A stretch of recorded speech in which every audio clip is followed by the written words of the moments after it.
Bom dia, a graça e a paz do Senhor Jesus. Estamos aqui hoje vendo o capítulo de número 10 do Evangelho de Marcos. Jesus sempre parou diante de um pedido insistente.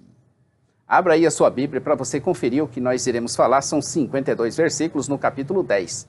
Nós estamos aqui diretamente da nossa loja, Os Semeadores, no centro de Taguatinga. Aqui você adquire a sua Bíblia, suas camisetas, bonés, todo o material que você precisar. Entre em contato conosco que você vai ter acesso. Nós estamos também funcionando com a nossa loja virtual, www.ossemeadores.com.br. Estamos vendo o Evangelho de Marcos, que é o segundo livro do Novo Testamento. Embora a gente pregue que esse Evangelho é de Marcos, salientamos que todos os 4 evangelhos foram escritos de modo anônimo, talvez visando honrar a intenção de Jesus de dar à igreja um testemunho coletivo e autorizativo da sua pessoa e da obra por intermédio dos apóstolos. O propósito do Evangelho de Marcos é apresentar as boas novas de Jesus. Para quem?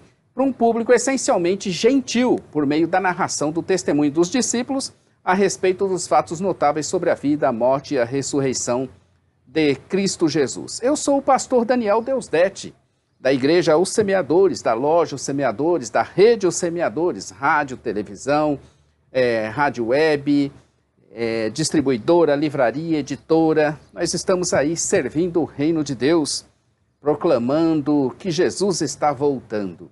Inscreva-se, aproveite, inscreva-se no nosso canal e clica aí no sininho para você acompanhar nossos vídeos que são feitos diariamente, todos os dias, uma postagem diferente de um capítulo novo da Bíblia e sempre com novidades.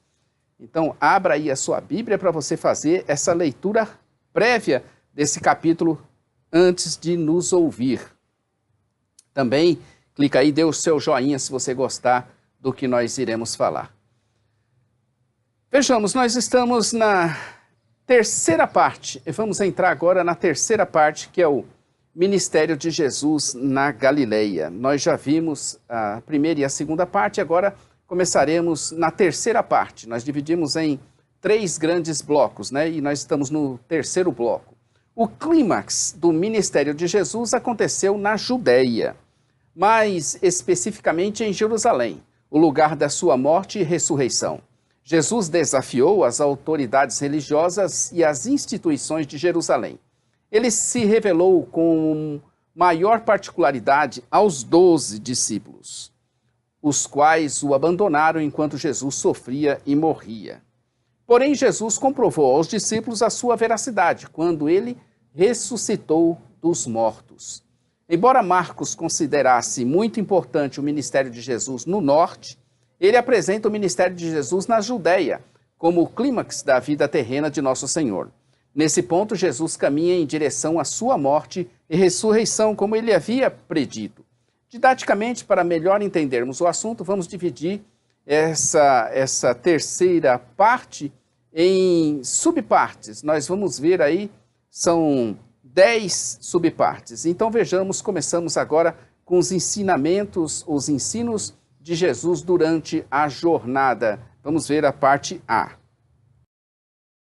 Era o costume do mestre ensinar, por isso os 4 evangelhos dão ênfase ao ministério de ensino por parte de Jesus, que ensinou os discípulos e nós, no século XXI, a darmos, assim, continuidade ao seu ministério. Novamente, os fariseus querendo pegá-lo em algo. Agora, a questão era o divórcio, mas Jesus, sempre atento e conhecendo-lhes os desígnios, aproveita da situação para lhes ensinar e também lhes ministrar. Os que recebiam a palavra eram curados, mas havia os que se endureciam. Para esses não havia, não houve, nem nunca haverá misericórdia. De quem é o reino dos céus? É das crianças. Também é de todos aqueles que se tornarem como elas e jogarem fora suas malícias. Se você vai ou vem para o reino de Deus, querendo usá-lo para seus fins e propósitos, e não para a glória de Deus, o reino dos céus não te pertence, mas sim o inferno. O que fazer para herdar a vida eterna? A resposta de Jesus é precisa e bastante simples. E o jovem confessou que tudo aquilo ele fazia. Tanto é que Jesus o amou. Foi aí que fez o maior desafio para saber onde estava o coração daquele jovem. E a descoberta foi que não estava nada em Deus, mas nas riquezas. E ali ele tropeçou. Jesus falando de sua morte, e aí aparecem seus discípulos, 2 deles, Tiago e João, lhes pedindo para assentarem um à esquerda e outro à direita. Não entendiam nadinha do que ele estava falando, e seu espírito era bem outro, mas pacientemente Jesus os conduziu para si mesmo. Nos próximos 45 versículos, veremos os ensinamentos de Jesus durante a jornada. Marcos registrou a maneira como Jesus ensinou as multidões e forneceu maior compreensão aos 12 quanto à necessidade de humildade para servir em seu reino. Ele se levantou de onde estava e foi para os termos da Judéia, além do Jordão. A região ao sul da Palestina concentrava-se ao redor de Jerusalém. Essa viagem para a Judéia era, na realidade, o início do processo que conduziria Jesus à morte. Ele começou após o retorno do Monte da Transfiguração e terminou no Gólgota. Jesus foi à região da Pérea, atual Jordânia, onde Herodes Antipas era o tetrarca. Quando surge no caminho com questões apenas para pôr Jesus à prova, quem é que surge? Os fariseus. A questão ali sobre o divórcio era estranha, porque Deuteronômio 24, de 1 a 4, já indicava que a resposta poderia ser sim ou não, dependendo da circunstância. Talvez os fariseus quisessem conduzir Jesus para o debate sobre Herodes Antipas e sua esposa ilícita. Levítico 18, 16. Diante daquela pergunta, se seria lícito o homem repudiar a sua mulher, Jesus devolve com uma pergunta, o que ordenou Moisés. O casamento monogâmico deve ser recebido e apreciado como a intenção de Deus e seu planejamento autoritativo para a criação, como demonstra o casamento original entre Adão e Eva. Como sempre, Jesus não argumentou a partir da tradição, mas procurou descobrir o verdadeiro sentido da Escritura. Quanto ao casamento, Jesus mostrou que a atual manifestação terrena da nova aliança, apesar da continuidade do pecado, tem por objetivo restabelecer as condições ideais da vida antes da queda. Sobre o assunto, novamente em casa, tornaram os discípulos a interrogarem a Jesus e este os ensinou. Novamente os discípulos receberam uma instrução particular. O verso 11 é claro que não se deve abandonar a sua esposa. Trata-se apenas de uma generalização quanto à inviolabilidade do casamento, que a prática judaica com frequência desrespeitava. Contudo, Jesus especifica um motivo válido para o divórcio. Mateus 5,32, 19, 9. A infidelidade. Paulo especificou o abandono como tipo particular de infidelidade. Os versos 11 e 12 são claros. Qualquer que deixar a sua mulher e casar com outra, adultera contra ela. E se a mulher deixar o seu marido e casar com outro, adultera. Dos versos 13 a 16, Jesus defende os pequeninos trazidos à sua presença, ou as crianças, literalmente criancinhas mesmo. O fato de os pais terem levado as crianças e de Jesus tê-las segurado nos braços sugere que elas tinham pouca idade. Jesus afirmava que seria delas o reino de Deus, dos céus. Jesus estava expressando a noção de comunidade pactual característica do Antigo Testamento, em que as crianças eram parte do povo da aliança e, como tal, consideradas herdeiras do reino. Então, ele as abençoava. Ao receberem as bênçãos de Deus, ficou demonstrado que elas seriam consideradas herdeiras das bênçãos da aliança. Em seguida, um jovem, aparentemente desesperado com sua condição, pergunta a Jesus como irá fazer para herdar a vida eterna. O Evangelho de Lucas diz que esse homem era importante. Mateus afirma que ele era jovem e rico. E Marcos observa que ele tinha muitas posses. Esse homem possuía tudo. mas lhe faltava a riqueza mais importante do ser humano, a vida eterna. Esse homem colocou juntos, na mesma frase, dois verbos traduzidos como farei e herdar. O que farei para herdar? A lista das suas realizações morais e o seu entendimento da bondade revelava que a sua confiança estava depositada nas obras da justiça. Jesus chamou a atenção dele para a pergunta que ele fizera, verso 18. Por que me chamas bom? Jesus não negou que era bom. Antes quis salientar que ninguém é bom senão um que é Deus. Jesus falou dessa maneira para que o homem percebesse que não era capaz de obter a vida eterna. Então Jesus, o amando, diz ainda que lhe faltava algo. Só uma coisa te falta. O amor desse homem pelas riquezas e sua recusa em abandoná-las para seguir a Jesus mostra que ele quebrou o grande mandamento da lei. Mateus 22, 36. Amarás, pois, o Senhor teu Deus de todo o teu coração, de toda a tua alma e de toda a tua força. Deuteronômio 6, 5 e Mateus 22, 37. Por não ter a total retidão que Deus requer, o homem está condenado. Suas imperfeitas obras de justiça de nada lhe serviriam nessa questão de maior necessidade. Jesus não exclama o quão dificilmente entrarão no reino de Deus os que têm riqueza. Isso não é porque a riqueza é má em si e desqualifica aqueles que a possuem. Como todas as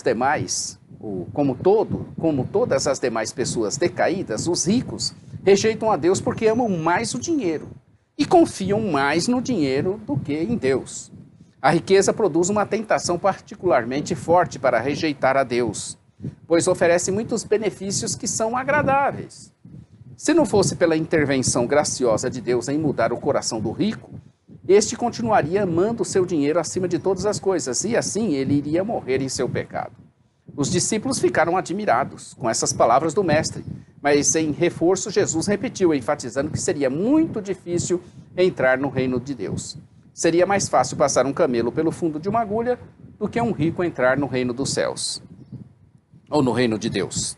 Não há evidências que apoiem a sugestão de que existiu uma porta pequena chamada de fundo de agulha. Não há evidências, embora alguns expliquem assim, através dos quais os camelos passam com muita dificuldade. Jesus falou em termos mesmo de impossibilidade e não de simples dificuldade. É mesmo impossível. Os discípulos ficaram intrigados e perguntaram em seguida, quem poderia ser salvo desse jeito?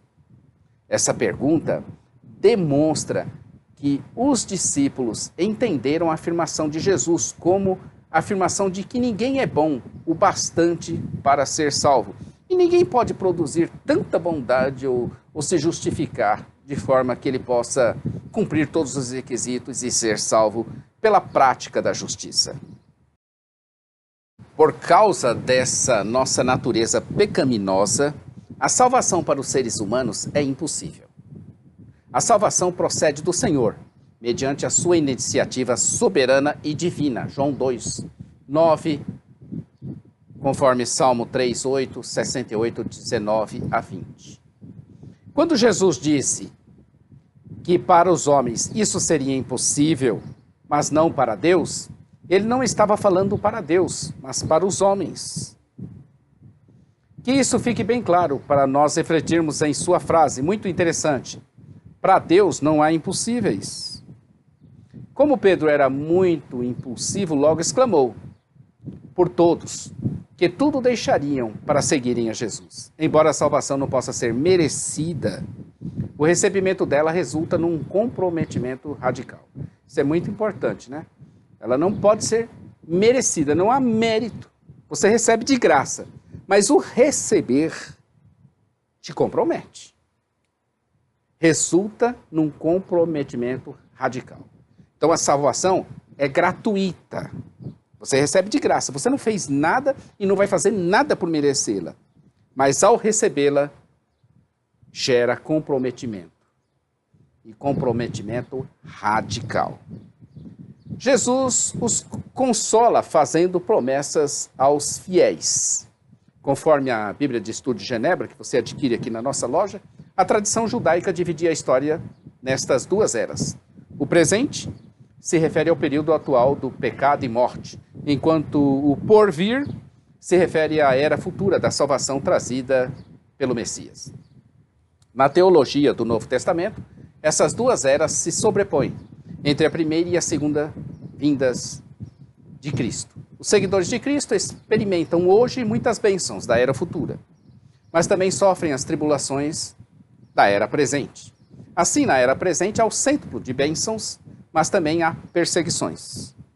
Para os discípulos de Cristo, a salvação será totalmente efetuada apenas quando entrarmos na posse da vida eterna no retorno de Cristo. Jesus fez promessas maravilhosas a eles, e eles entenderam e estavam admirados. Já outros que o seguiam estavam com medo. Mais uma vez, Jesus os chama à parte e esclarece aos 12 o que estaria para acontecer. O Filho do Homem seria entregue ao chefe dos sacerdotes e aos mestres da lei. Eles o condenariam à morte e o entregariam aos gentios, que zombariam dele, cuspiriam nele, açoitariam ele e o matariam. 3 dias depois, ressuscitaria. O novo elemento nessa terceira profecia da morte de Jesus é a menção dos gentios. Nesse caso, os gentios aqui, os romanos. E a predição implícita da sua morte pela crucificação. Jesus falava de uma coisa, mas eles pareciam lerdos, dispersos, tardios em entender, e já estavam pensando no futuro, quando iriam assumir posições de destaques, e até suas mães estavam se envolvendo com as suas astúcias. Em Mateus 20, foi a mãe quem fez o pedido, talvez a família inteira estivesse envolvida. Tiago e João não haviam compreendido o ensinamento de Jesus quanto à grandeza. Até concordaram em beber o cálice, sem ao menos saber o que era. Beber o cálice era um símbolo do Antigo Testamento para expressar sofrimento e ira. Já o batismo, esse sacramento está associado tanto com o julgamento quanto como com a salvação. O que eles pediam estava fora do alcance dele, mas era decidido pelo seu Pai. Jesus revelou que há áreas sobre as quais somente o Pai tem autoridade.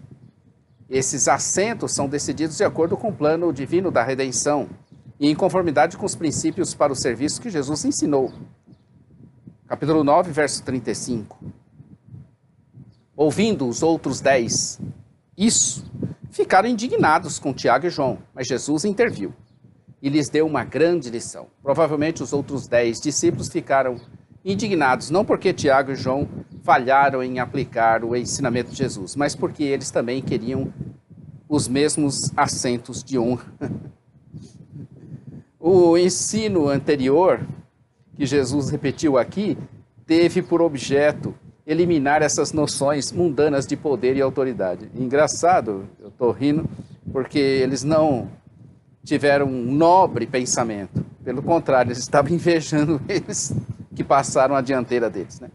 Jesus ensina para eles, no verso 45, que o próprio Filho do Homem não veio para ser servido. Mais do que a afirmação desse princípio, o que finalmente quebrou o coração duro dos discípulos foi o exemplo que o próprio Jesus deu. O Filho do Homem a quem foi dado domínio, glória e o reino, Daniel 7,14, na verdade veio como um servo, cumprindo a profecia de Isaías 52,13 a 53,12, para dar a sua vida em resgate por muitos. O resgate era o preço pago para perdoar o pecado, para perdoar o culpado e livrá-lo de uma sentença, Êxodo 21:30, ou absolver um devedor de sua dívida, Êxodo 30:12, Isaías 53:10. Já o termo muitos, veja Isaías 53:12, nos manuscritos de Qumran, encontrados no Mar Morto, se refere a toda a comunidade. Romanos 5, versos 15 e 19. Parte B, seção B da terceira parte. A cura em Jericó. É dos versos 46 ao 52. Já estamos caminhando para o fim desse capítulo de número 10. Depois disso, eles chegaram a Jericó. Veremos nos versos de 46 a 52 a cura em Jericó. Marcos recorda-se de uma parte anterior do seu evangelho ao focalizar outro milagre, que revelou a importância da fé. Nós temos ensinado constantemente que Deus não faz acepção de pessoas.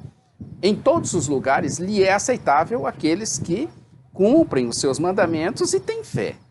Ele fez isso com o objetivo de instruir seus leitores sobre o significado da fé em Cristo em seus dias. Então Deus não escolhe o gordo nem o magro, Deus não escolhe o sábio nem o ignorante, Deus não escolhe o rico nem o pobre, Deus não escolhe o que faz mais obras ou deixa de fazer, Deus escolhe pela fé. E a fé vem pelo ouvir, e o ouvir é a palavra de Deus.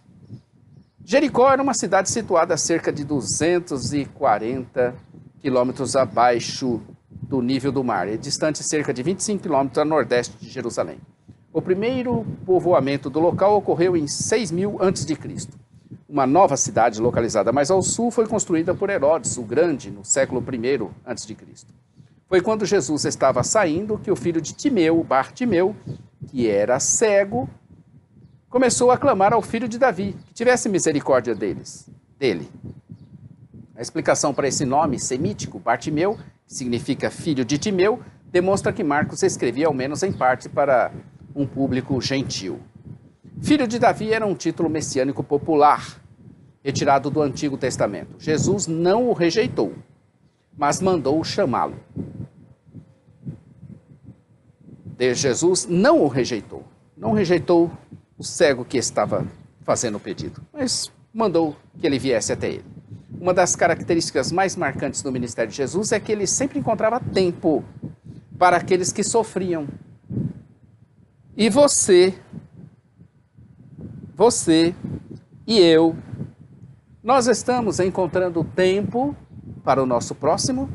Marcos capítulo 10 começa dizendo assim: levantando-se Jesus, foi dali para o território da Judéia, além do Jordão, e outra vez as multidões se reuniram junto a ele, e de novo ele as ensinava segundo o seu costume. É costume de Jesus o ensino, a pregação, o ensino e a cura. E o seu ministério continua conosco. O verso 52, encerrando o capítulo 10, diz: então Jesus lhe disse: vai, a tua fé te salvou. E imediatamente tornou a ver, e seguia Jesus estrada fora. A cura do cego Bartimeu é muito interessante. Primeiro, ele sabia quem era Jesus e do que ele era capaz. A partir disso, buscou o seu objetivo de ter contato com ele, custasse o que custasse, e estava disposto a enfrentar desafios, como aquela multidão que o repreendia. Segundo, usou o que tinha para atrair o mestre. A sua voz e o seu pedido insistente. Era o que ele tinha. Jesus nos abençoa naquilo que temos. Reparem no que nós já vimos, aí a multiplicação dos pães. Jesus, a solução dos discípulos para a multiplicação dos pães era grana. 200 denários não seria suficiente, essa é a mentalidade. Mas Jesus falou assim: o que vocês têm? E lançou o desafio, né? Dai vocês mesmo a eles de comer. Aí eles ficaram: 200 denários não seria suficiente, ou 40 mil reais, 50 mil reais. Como é que nós vamos comprar tanto pão assim, tanta comida para esse povo? E eles ficaram dispersos, a solução deles estava no dinheiro. E Jesus falou assim: e o que vocês têm? Temos aqui alguns peixinhos e pães. Deus multiplicou aquilo. Deus multiplica o que nós temos. E o que ele tinha? Ele tinha a sua voz e o seu pedido insistente. Era isso que ele tinha. Isso atraiu a Jesus, que logo com ele manteve um diálogo sobre o que ele queria. E sem vacilar disse que queria algo impossível. A sua visão. Ele não titubeou. Ele sabia que era impossível. Mas ele conhecia o Deus dos impossíveis. Jesus então o atendeu. E sabe o que fez? Elogiou a sua fé. É muito bacana, né? Isso dá um sermão bacana, né? Dá uma pregação boa da palavra de Deus. Essa cura do cego de Jericó, né? A cura do cego Bartimeu. Dá uma pregação muito boa aqui no capítulo 10. Amanhã estaremos aqui com o capítulo de número 11. Eles preparavam a arapuca para Jesus. Mas quem caía nela eram os próprios armadores da arapuca. Incrível, né? Marcos capítulo 11 amanhã. Então inscreva-se no nosso canal, inscreva-se clica no sininho para fazer acompanhamento diário, todos os dias, um vídeo novo, um capítulo novo. E nós vamos ter mais novidades aí. Nós estamos aí pensando em fazer para cada capítulo um infográfico, associar uma música para cada capítulo, lá do canal do Remig. Em breve nós estaremos aí com grandes novidades, melhorando cada vez mais essa participação e melhorando cada vez mais para que você tenha algo de qualidade aí para você fazer suas reflexões, suas pregações, seus ensinos, seus estudos, tá bom? Então, inscreva-se, clica no sininho, dá o seu joinha se você gostou. Nosso programa de rádio, radio.ossemeadores.com. Nossa loja virtual, ossemeadores.com.br. Nosso blog, onde tem a parte escrita, jamaisdesista.com.br. A todos um bom dia. Como dissemos sempre, Maranata, ora, ora, vem, Senhor Jesus. Deus abençoe sua vida, sua família e seu ministério. Amém.